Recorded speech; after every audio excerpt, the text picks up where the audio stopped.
Et nous passons maintenant à la dernière communication de cette matinée, qui nous sera présentée par Jean Vinant, professeur à l'Université de Liège. Donc Jean Vinant, pour le présenter en quelques mots, est un spécialiste internationalement reconnu de la linguistique et de la littérature égyptienne. Donc il a publié plusieurs ouvrages sur le voyage d'Ounamon, sur des études de néo-égyptiens, une grammaire de référence en collaboration avec Michel Malaise, que tous les étudiants égyptologues ont pratiqué, un ouvrage sur temps et aspect en ancien égyptien, et plus récemment, il a consacré quelques ouvrages de synthèse sur les hiéroglyphes égyptiens ou la réception des hiéroglyphes de l'Antiquité au temps moderne. Et aujourd'hui, il va nous présenter une communication intitulée « Or Apollon ou la fin d'un parcours ». Merci Laurent pour cette présentation généreuse, comme à ton accoutumé. Merci aussi à la chaire du Collège de France pour l'organisation de ce colloque. Et donc, j'avais quelques craintes au début de cette journée, voyant qu'il y avait 4 égyptologues inscrits au programme de la matinée, et comme nous ne nous étions pas concertés, que vous soyez peut-être soumis à entendre 4 fois la même chose, mais je suis rassuré. Nous avons à nouveau, sans nous concerter, choisi des angles d'attaque assez différents, sans que nous n'ayons reçu des contraintes ou des consignes particulières de la part des organisateurs.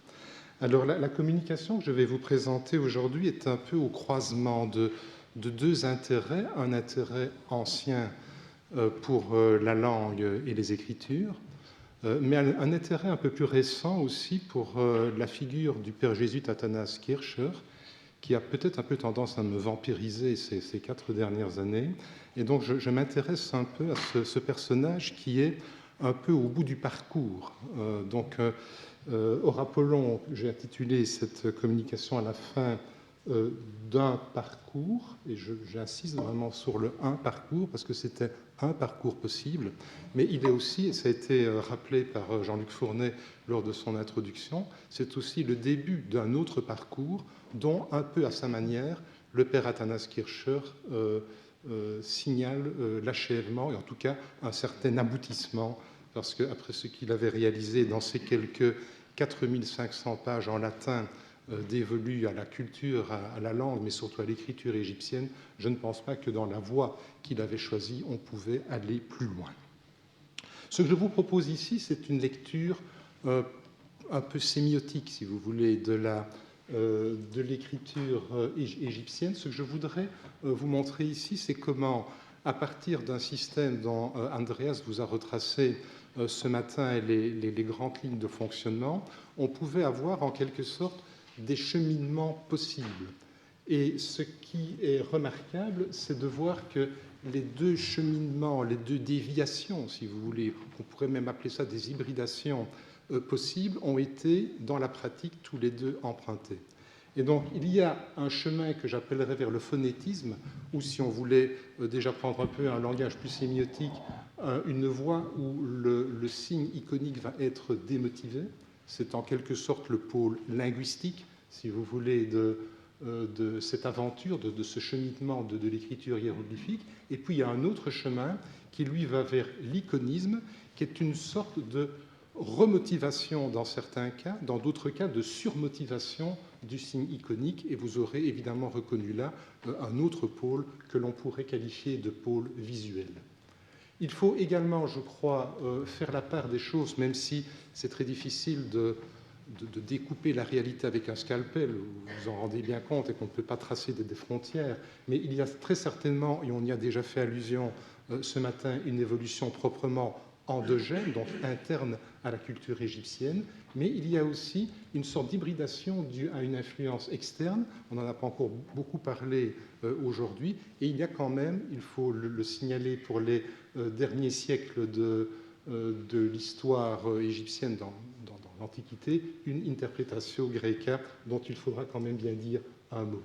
Alors ça, ce n'est pas pour vous effrayer, mais les sémioticiens aiment bien de temps en temps faire des schémas un peu complexes, mais ne vous effrayez pas, l'essentiel de ma communication pourrait en quelque sorte se résumer à ce slide. Donc, à partir d'un... oui, ça fonctionne, je ne sais pas. Oui, c'est en haut, mais c'est faible. Voilà. Vous voyez le petit point? Oui.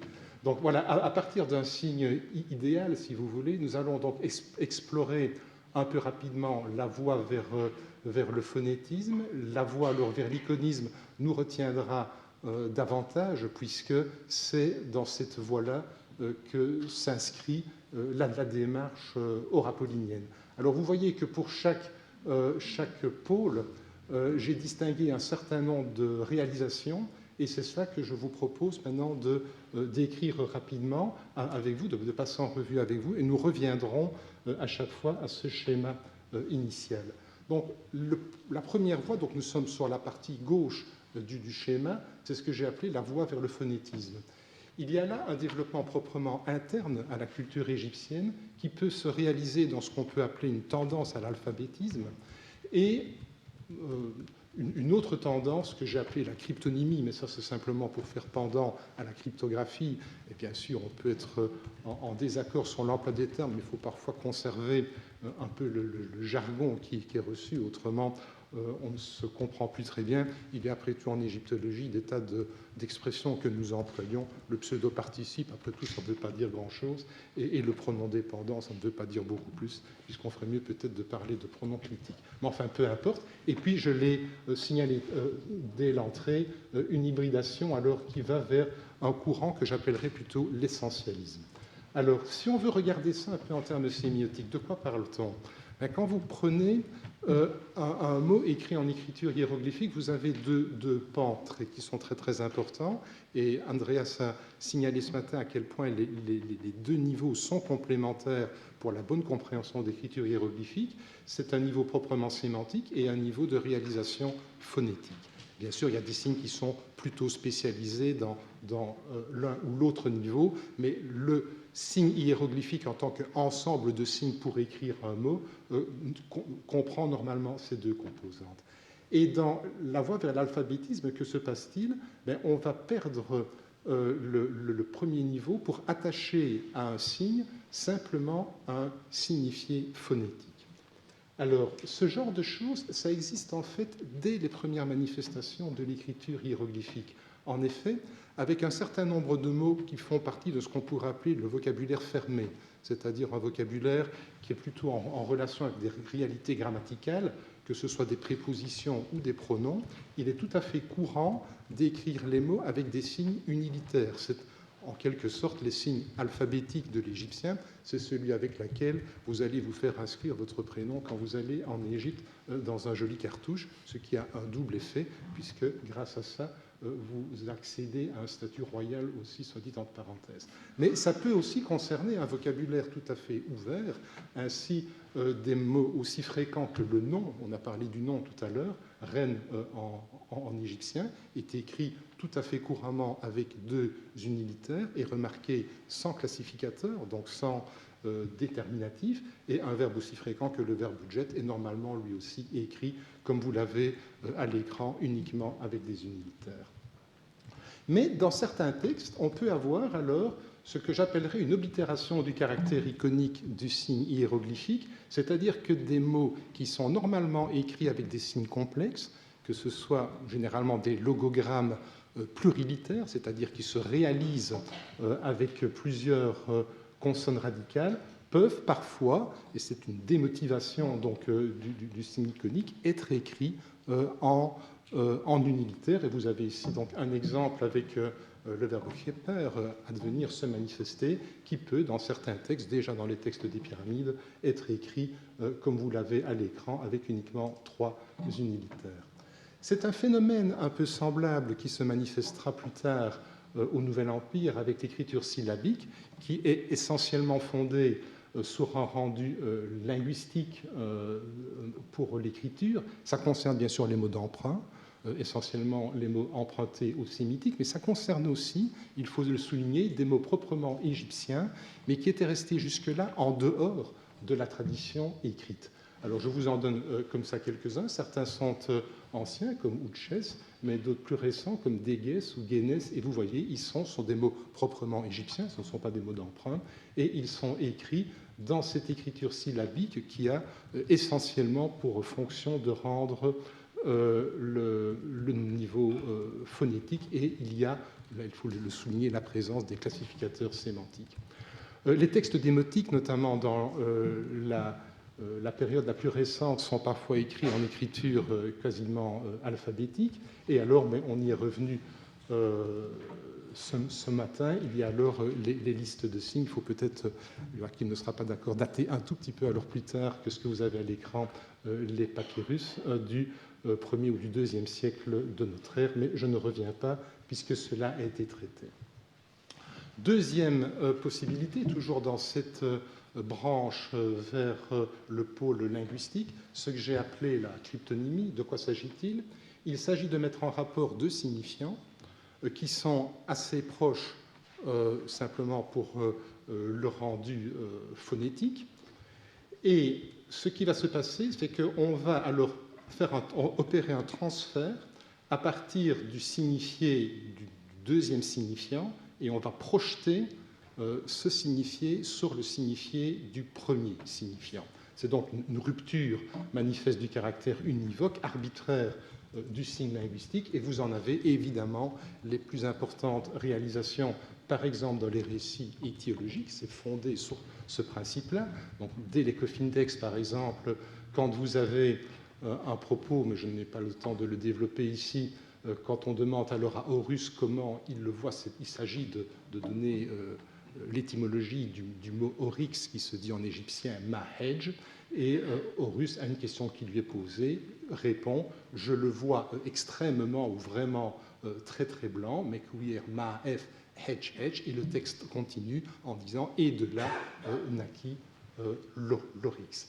Il y a aussi des étymologies non linguistiques ou alinguistiques qui sont fondées sur la paronomasie, les calembours et les jeux de mots, et cela permettra, cela a été souligné également par Joachim ce matin, les étymologies populaires où tous les jeux de mots ou les calembours ne sont pas à proprement parler des jeux de mots, c'est pas fait pour s'amuser, en tout cas pas en première instance, mais ça a vraiment une fonction théologique et liturgique, puisque ce sont des homonymies proprement créatrices. Et je prends juste ici un extrait de quelque chose qui est bien connu, l'association qui est faite entre le mot qui désigne la population, les hommes, remech, et le mot pleurer ou le mot larme, remut en égyptien. Et les hommes sont considérés dans certains récits cosmogoniques comme étant le produit de la création des larmes du démiurge. Et donc dans ce passage, vous avez les hommes sont les larmes de mon œil, et vous verrez, enfin, là je m'adresse peut-être un peu plus aux égyptologues, j'ai reproduit le texte venant des coffin textes, et vous voyez que la graphie de Remetz est un petit peu inhabituelle, puisque le M qui normalement est absent de la graphie standard est ici présent, et je crois que c'est pour souligner le parallélisme avec Remout. Donc je passe assez rapidement. Vous retrouvez également ces associations fondées sur des parentés phonologiques dans les explications des rêves. Et je vous donne ici un exemple tiré du Nouvel Empire, le papyrus Chester BT 3, où vous voyez qu'on met en rapport le mot de l'âne, aat, avec le fait de grandir ou de s'agrandir. Le premier, donc l'âne se disant aa, ici c'est le féminin aat, mais le t n'était déjà plus prononcé, avec le verbe fondé, c'est un causatif qui est fondé sur un verbe simple aa, devenir grand, et saa, c'est s'agrandir ou devenir grand.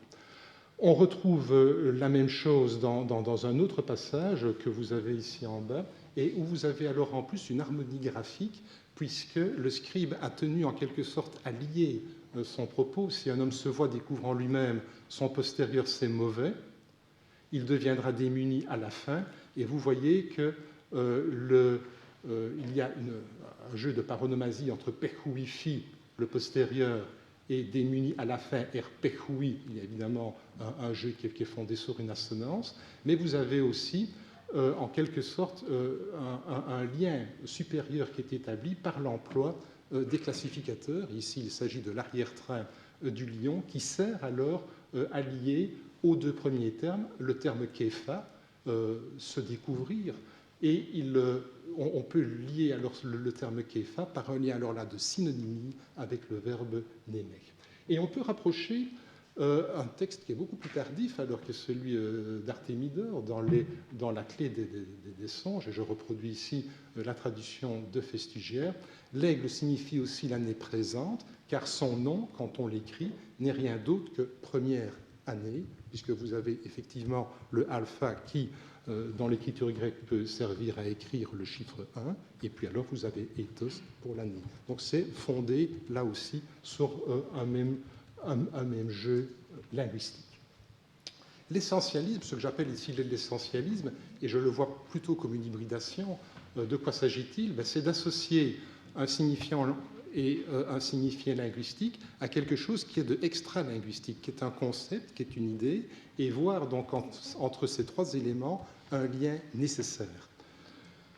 On peut retrouver quelques traces de cela en Égypte ancienne déjà, puisque la théorie du nom en Égypte ancienne, et je renvoie à un article de Pascal Vernus là-dessus, postule qu'il y a un lien nécessaire entre la manière dont on dénomme une chose et la chose elle-même. Et je renvoie par exemple à l'épithète, une des épithètes du démiurge bien connue, c'est aussi celui qui crée les noms, Kema Renu, mais c'est surtout dans des textes plus tardifs comme le corpus hermétique, les papyrus magiques, ou dans des textes de philosophes affiliés à l'école néoplatonicienne comme Jamblique ou Proclos dans le commentaire au Cratyle, que l'on peut retrouver, je crois, les éléments les plus intéressants de cette hybridation du système. Alors on n'a pas le temps ici probablement de lire tout.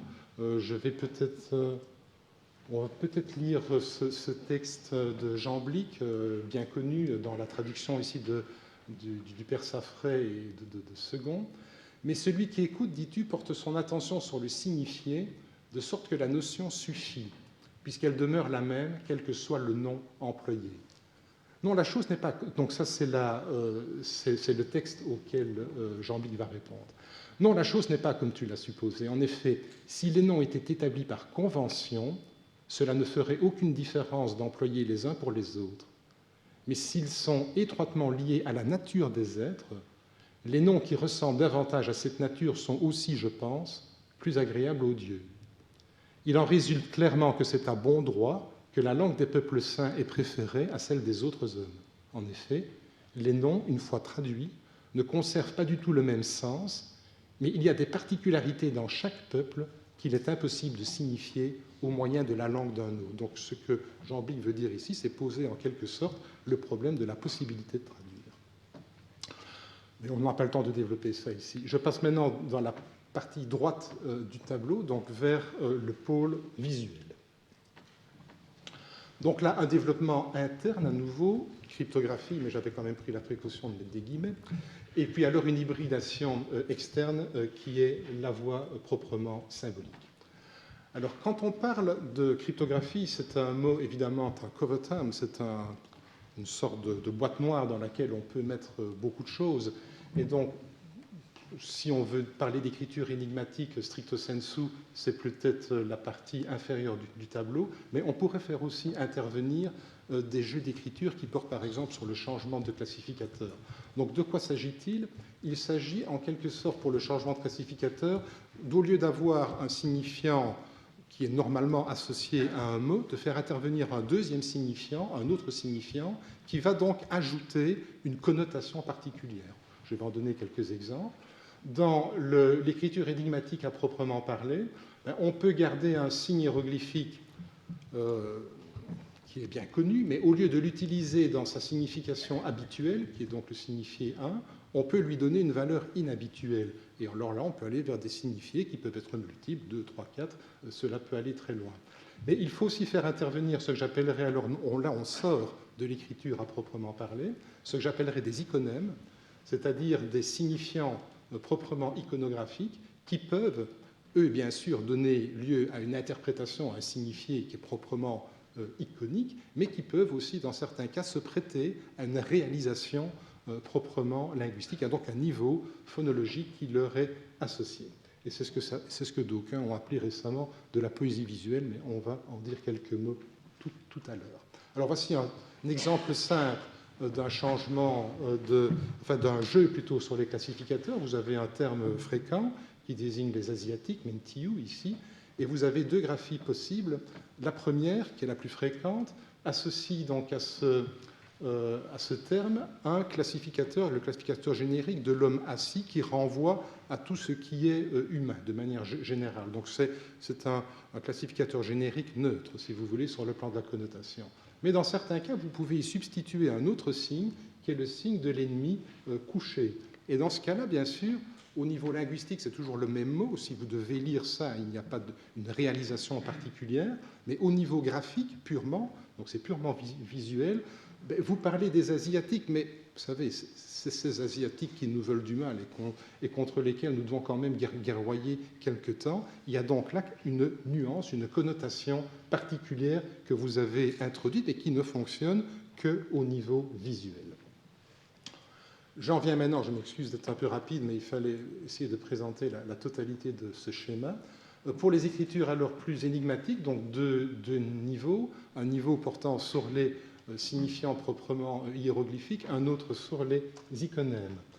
Alors, voilà, ça c'est un exemple bien connu de la création, par exemple ici, des monogrammes de Senmut. Nous sommes donc au milieu de la XVIIIe dynastie. Senmut est ce personnage bien connu, associé de près au règne de la reine Hatshepsut, et il s'en explique d'ailleurs, il a créé deux monogrammes dans lesquels il associe un certain nombre de signes qui sont, une fois qu'on les lit dans le bon ordre et que bien sûr on les a reconnus, qui sont susceptibles donc de reproduire les noms de la reine. Et je ne résiste pas ici au plaisir de vous citer ce petit texte conclusif de Drioton, qui est, je crois, l'inventeur de ces deux monogrammes, parce que je crois que ça saisit un peu quelque chose de l'esprit qui devait être celui de ces Égyptiens de cour. Donc on va le lire ensemble. De plus, Sinanmun avait consacré cette ingéniosité dont il était fier à mettre en monogramme les noms de sa souveraine, façon très égyptienne de lui faire sa cour. Sous d'autres cieux, on voit à qui on pense, il aurait composé des vers à sa louange. Au pays des hiéroglyphes, un cryptogramme sans défaut valait seul un long poème. C'est une œuvre d'art en soi, digne d'être offerte au roi. Telle était donc, dans l'échelle des valeurs, la place que les anciens Égyptiens attribuaient aux compositions cryptographiques. Ils les tenaient pour les chefs-d'œuvre de la science par excellence, celle du scribe. Ils se plaisaient à les reproduire en bonne place sur le monument, comme une parure d'une qualité rare, et dont, privilège apprécié dans cette société si profondément aristocratique, le sens offert à tous ne se laissait pénétrer que par les plus intelligents. Mais voilà aussi, et ça rejoint quelques illustrations qu'Andreas a produites dans sa présentation, voilà donc une graphie possible des noms de Russes de Séti Ier. Donc vous voyez que ça a une valeur proprement iconographique et que, évidemment, là aussi c'est écrit en clair, pas très loin de là, donc ce n'est pas cryptographique au sens de on a voulu cacher, alors, pourquoi cacherait-on une titulature royale? En plus, on peut se le demander. Mais il y a là donc un jeu sur l'écriture. Et par exemple, pour le troisième signe, ici, celui de, vous voyez, c'est une figure d'Amon et qui doit ici s'interpréter comme en lecture comme signifiant Néchet, le victorieux, on pourrait traduire en quelque sorte en orapolinien et avoir quelque chose comme quand ils veulent signifier la force, Néchet, ils dessinent le dieu Amon parce qu'il est celui qui donne la victoire. On pourrait avoir un texte comme ça chez Orapollon. Voici alors une autre possibilité graphique, et je contraste ici deux graphies du nom de Ptah. La première, c'est une graphie tout à fait standard, où vous avez trois unilitaires, PT et une variété de H, et puis le classificateur du dieu assis, graphie tout à fait standard du nom de Ptah depuis les temps les plus anciens. Et vous pouvez avoir aussi un tableau, comme vous en avez un ici reproduit, mais nous sommes beaucoup plus tard, nous sommes à l'époque gréco-romaine, où vous avez trois signes qui, assemblés, forment un tableau. Vous avez le ciel, vous avez la terre, et entre les deux, vous avez un génie primordial. En quelque sorte, vous pouvez déjà lire ce tableau comme un iconème, en quelque sorte. Vous voyez qu'il y a une action qui est représentée, vous voyez qu'il y a un dieu qui, si vous connaissez un peu le mythe, sépare la terre du ciel, ce qui est un acte démiurgique par excellence. Mais c'est également susceptible d'une lecture. En effet, par procédé d'acrophonie, donc en retenant à chaque fois la première consonne radicale des trois signes que vous avez ici, dans leur lecture possible, le ciel pète, donc le P, la terre ta, et puis le génie hek, en retenant et en assemblant évidemment dans l'ordre souhaité, vous retrouvez les trois consonnes radicales nécessaires pour écrire le nom du dieu ta. Et ça aussi, en quelque sorte, on pourrait le traduire en aurapolinien. Quand ils veulent représenter le démiurge, ils dessinent un dieu posé sur la terre et soulevant le ciel parce que c'est l'œuvre du démiurge. Ça pourrait fonctionner comme ça aussi. Alors on pourrait encore aller, mais là je mets quand même beaucoup de guillemets et beaucoup de points d'interrogation, vers une poésie visuelle telle que Siegfried Moorens essaye pour l'instant de développer cette voie de recherche. Dans cette stèle conservée ici au Louvre d'ailleurs, on a proposé de voir dans une scène qui est proprement iconographique, évidemment, de décomposer cette scène en ses éléments constitutifs et d'y associer une lecture. Donc là, on n'est même plus dans des iconèmes, mais carrément dans des iconophrases. Mais je pense qu'il y a quand même encore pas mal de problèmes qui tournent autour de ce type d'interprétation. Je le mentionne simplement en passant. Je ne suis pas sûr que la lecture proposée ici soit nécessairement correcte et la bonne, mais qu'il y ait peut-être quelque chose à tirer de ce genre de représentation est une possibilité, en tout cas, que l'on doit envisager. Je ne reviens pas, évidemment, sur cette représentation des noms de Khnum, simplement parce que je veux insister aussi dans ce genre de graphie sur la dimension proprement esthétique aussi qui pouvait animer ceux qui réalisaient ce type d'inscription. Et j'en viens ainsi à mon dernier point, qui est le symbolisme à proprement parler, où là nous avons une rupture, si vous voulez, en ce sens que le signifiant proprement iconique, que ce soit un iconème ou un hiéroglyphe, et on verra que les deux peuvent fonctionner, on associe à ce signifiant un signifié qui n'est plus linguistique. On ne se préoccupe plus du tout d'une quelconque réalisation linguistique. Alors,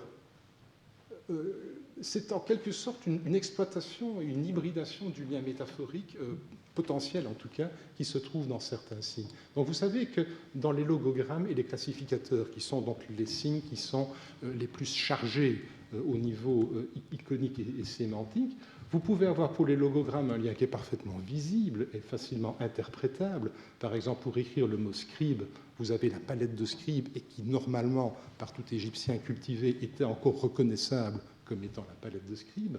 Mais parfois, ce lien est estompé. C'est ce qu'on appelle parfois la mort de la métaphore.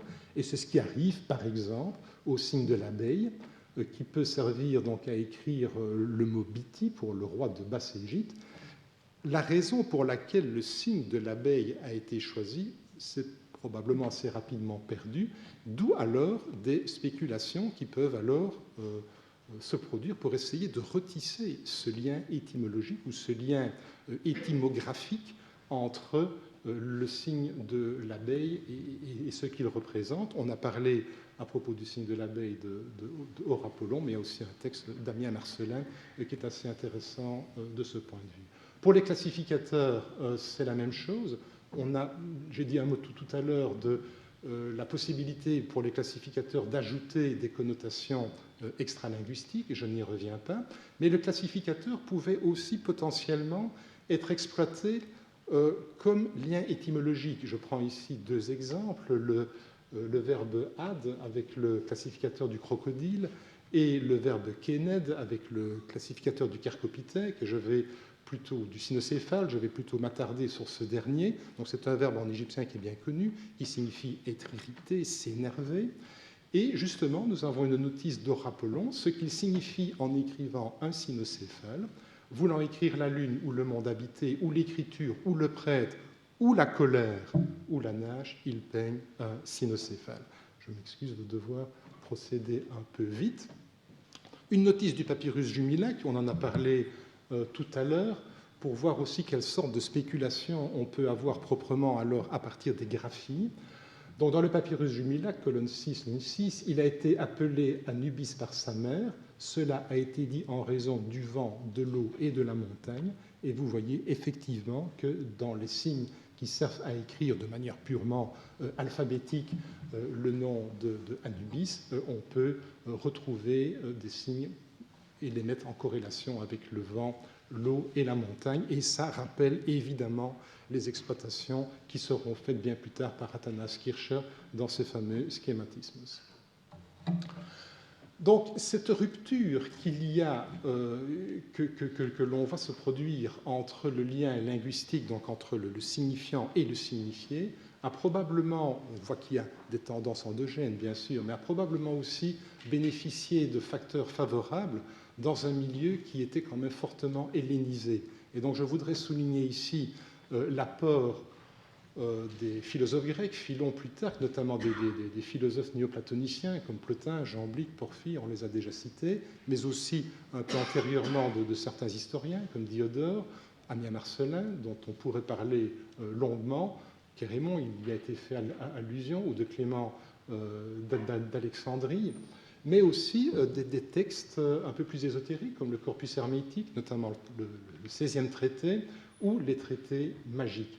Je voudrais aussi, alors, pour terminer, attirer l'attention sur l'importance des histoires naturelles, notamment Élien ou le Physiologus. Par exemple, Andreas a cité tout à l'heure l'exemple bien connu du lièvre. Donc, lorsque les Égyptiens veulent représenter l'idée d'ouvrir, ils dessinent un lièvre parce que cet animal dort les yeux ouverts. C'est une notice que l'on retrouve évidemment dans le Physiologus et dans Élien. Donc, l'interprétation purement éthologique de l'animal reçue dans l'Antiquité tardive était celle-là. Donc voilà l'explication. Je ne sais pas dans quelle mesure l'un connaissait l'autre. Et bien sûr, les clés des songes, je n'y reviens pas ici. Donc voilà, il y a un certain nombre de textes que l'on pourrait citer ici, d'Ammien Marcellin ou de Diodore, mais je crois qu'on n'a pas tellement le temps de le faire ici. Peut-être cette citation de Plotin qui me paraît importante. C'est ce qu'ont saisi, me semble-t-il, les sages de l'Égypte, que ce soit par une science exacte ou spontanément. Pour désigner les choses avec sagesse, ils n'usent pas de lettres dessinées qui se développent en discours et en propositions et qui représentent des sons et des paroles. Ils dessinent des images, agalmata, dont chacune est celle d'une chose distincte. Ils les gravent dans les temps pour désigner tous les détails de cette chose. Chaque signe gravé est donc une science, une sagesse, une chose réelle, saisie d'un seul coup, et non une suite de pensées comme un raisonnement ou une délibération. Et ce qui me paraît intéressant aussi, et qui doit être peut-être mis en relation avec cette notion de poésie visuelle dont je parlais il y a un moment, c'est cet extrait de Clément dans les Stromates, où il fait allusion manifestement à une représentation monumentale, mais qui peut en quelque sorte se mettre en phrase, si on veut bien y reconnaître les symboles. Ainsi écrit Clément: encore à Diopolis d'Égypte, sur ce qu'on appelle le pylône sacré, on a gravé un jeune enfant, symbole de la naissance, et un vieillard, symbole de la décrépitude. Puis le faucon, symbole de la divinité, avec le poisson, signe de la haine, et de nouveau le crocodile, il a été question d'un crocodile précédemment, mais avec un autre sens, ici l'impudence. Le tout mis ensemble, le symbole paraît, sorry pour la faute d'orthographe, le symbole paraît avoir cette signification: ô vous qui naissez et qui périssez, Dieu hait l'impudence. Donc vous avez ici une représentation proprement iconographique, mais qui, à condition de déchiffrer les symboles et les allégories qui les accompagnent, se laisse en quelque sorte paraphraser, gloser et mettre en phrase. Voilà, je ne reviens pas sur la clé des sons, j'en ai déjà parlé à propos des textes proprement égyptiens, mais c'est vrai que Artémidore est un beau cas en la matière. Par exemple, quelqu'un rêva qu'il peignait l'oiseau phénix. Un Égyptien prononça que celui qui avait vu ce rêve tomberait dans une telle pauvreté que son père étant mort, à cause de son extrême indigence, il chargerait lui-même sur ses épaules le cadavre et le porterait ainsi au cimetière. En effet, le phénix ensevelit ainsi son père, traduit en orapolinien, cela pourrait donner, s'ils veulent exprimer l'état de dénuement, il représente un phénix, ou il peigne un phénix, parce que cet oiseau ensevelit son père en le portant lui-même au cimetière sur son dos. Je vous laisse, juste pour le plaisir, revoir ce tableau final une dernière fois. Et simplement, alors, pour dire, et Aurapollon dans tout ça, je rappelle ici la citation complète d'Hermann sur ce terrible Aurapollon. Donc, il déplore, Hermann, ici, que la littérature grecque la plus sérieuse concernant l'Égypte ancienne nous est pratiquement disparue pour nous. Il n'y a que ce terrible livre d'Aurapollon qui a survécu à toutes les époques, et probablement parce qu'il est tellement terrible. Et donc, quand Aurapollon fait ces notices et qui dit, voilà, pour représenter telle idée, il dessine telle chose parce que, le parce que, mais en général, il est plus ou moins correct lorsque cela peut être mis en corrélation avec des signes, logogrammes ou classificateurs, qui sont encore suffisamment transparents, lorsque la métaphore est encore suffisamment claire. Mais lorsqu'il y a une opacité du signe, et notamment lorsque on assiste à ce qu'on pourrait appeler la mort de la métaphore, généralement alors Aurapollon est à côté, du moins en tout cas d'après les critères qui sont les nôtres. Et c'est peut-être une clé de lecture pour essayer de voir comment Aurapollon a pu s'y retrouver. Et je crois qu'avec ça, oui, j'en ai terminé, et je vous remercie de votre patience et de votre bonne attention.